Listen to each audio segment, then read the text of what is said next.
Good evening my dear friends, welcome back to my YouTube channel Samita Gyan. ठीक है, और आज हम स्टार्ट करने वाले हैं कर्म का लक्षण। ठीक है, तो यहाँ पे कर्म का लक्षण क्या होता है, जैसे कि अपन ने पिछली क्लास में पढ़ा था कि जो द्रव्य होता है उसमें दो चीजें आश्रित रहती है, क्या, कर्म और गुण।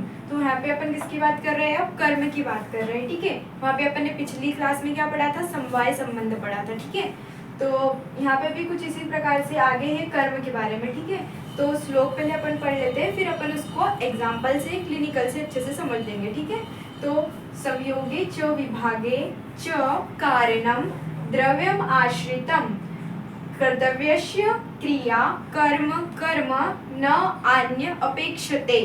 अब इसका मतलब क्या होता है कि संयोग और विभाग में जो कारण होता है और जो द्रव्य में आश्रित होता है उसे अपन क्या बोलते हैं, कर्म बोलते हैं। ठीक है, मैंने क्या कहा कि जो संयोग और विभाग में कारण होता है और जो द्रव्य के आश्रित होता है उसको अपन क्या बोलते हैं, कर्म बोलते हैं। अब कैसे, जैसे कि मैं अगर ये बोतल का एग्जांपल ले लूँ तो ये बोतल मेरे हाथ में है। ठीक है, अगर ये वाले हाथ से बोतल मैंने ये वाले हाथ में ली, ठीक है, तो ये क्या हो गया कि ये वाले हाथ में थी जब तक संयोग था, लेकिन ये वाले हाथ में आ गई तो ये वाले हाथ से क्या हो गया, उसका विभाग हो गया। विभाग का मतलब क्या हो गया, अलग हो गई।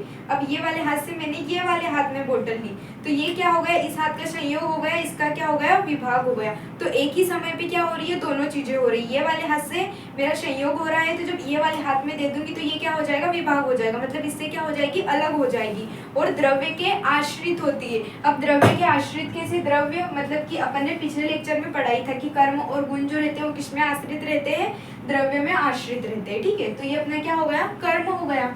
फिर आगे उन्होंने कहा है कि कर्तव्यस्य क्रिया कर्म कर्म न अन्य अपेक्षते, मतलब जो कर्तव्य की जो क्रिया होती है उसको ही अपन क्या बोलते हैं, कर्म बोलते हैं। ठीक है, जैसे कि मान लो आपको कहाँ जाना है, कॉलेज जाना है, मंदिर जाना है, या फिर कहीं पे भी जाना है, तो आपका ये कर्तव्य हो गया जाना। ठीक है, फिर आप जा रहे हो तो कैसे, पैरों से चल के जाओगे, मतलब आप जो एक्शन ले रहे हो तो वो आपकी क्या हो गई, क्रिया हो गई। आपको जाना है तो पैरों से चल के जा रहे हो, वो आपकी क्रिया हो गई। और जो क्रिया की जो प्रोसेस हुई, आपने जो एक्शन लिया वो आपका क्या हो गया, कर्म हो गया। ठीक है, तो यही है, और उसको किसी और की अपेक्षा नहीं होती है। किसी और से मतलब क्रिया की होती है और द्रव्य में आश्रित भी होता है, लेकिन इसके अलावा उसे किसी की भी अपेक्षा नहीं होती है।